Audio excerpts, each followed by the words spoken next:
राज्यात सर्वाधिक शेतकरी आत्महत्या पश्चिम विदर्भात होत आहेत. यंदा वर्षाच्या पहिल्या 6 महिन्यात 557 शेतकरी आत्महत्या येथे झाल्या.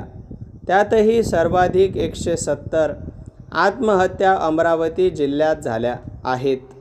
खरीप हंगामासाठी शेतकरी पेरणीच्या धावपळीत असताना शेतकऱ्यांच्या आत्महत्यांचा आलेख मात्र वाढला आहे. राज्यात 1 जानेवारी ते 31 मे 2024 या 5 महिन्यात सुमारे 1046 शेतकऱ्यांनी आत्महत्या केल्याचे उघडकीस आले. दिवसाला 7 शेतकरी आत्महत्या करतात. ही आकडेवारी चिंताजनक आहे. राज्यात सर्वाधिक आत्महत्या झालेले पहिले 4 जिल्हे अमरावती विभागातील आहे. सन 2001 पासून शेतकरी आत्महत्यांची नोंद घेतली जात आहे. त्यानुसार अमरावती विभागात आतापर्यंत 20,630 शेतकरी आत्महत्या झालेल्या आहेत.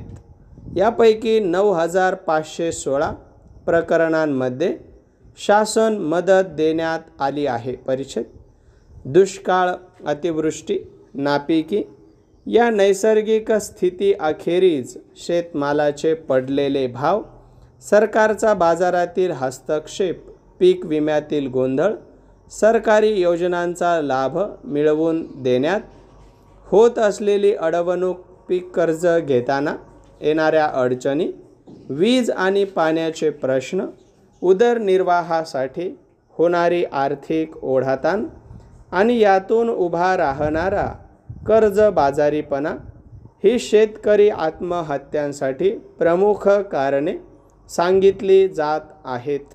बँका पीक कर्जासाठी शेतकऱ्यांना मदत करत नाहीत. पीक विम्याचा फायदा शेतकऱ्यांना मिळत नाही.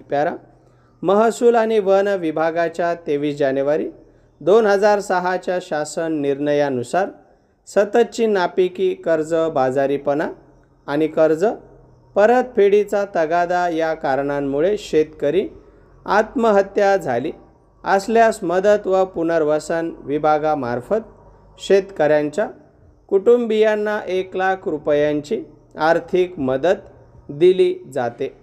आत्महत्या करणाऱ्या शेतकऱ्यांच्या कुटुंबियांपैकी आजवर 50% कुटुंबीय मदतीसाठी अपात्र ठरले आहेत. गेल्या 18 वर्षांपासून मदतीच्या रकमेत वाढ करण्यात आलेली नाही. नैसर्गिक आपत्तीमुळे शेती पिकांचे नुकसान झाल्यास राज्य आपत्ती व्यवस्थापन निधीतून अथवा वेळप्रसंगी राज्य सरकारच्या निधीतून निकषाबाहेर मदत दिली जाते, पण ही मदत तुटपुंजी असते, असे शेतकऱ्यांचे म्हणणे आहे. परिच्छेद शेतकरी आत्महत्या रोखण्याच्या दृष्टीने वसंतराव नाईक शेती स्वावलंबन मिशन अंतर्गत शेतकऱ्यांना समुपदेशन व प्रबोधनाची आवश्यकता लक्षात घेऊन विविध उपाययोजना राबविण्यात येत आहेत. शेतकऱ्यांच्या विकासासाठी कृषी समृद्धी योजनेतून विविध विभागांसाठी उपाय, शेतमालाला हमीभाव, PM किसान सारख्या योजनांमार्फत शेतकऱ्यांवरील ताण कमी करण्याचा प्रयत्न केला जात आहे.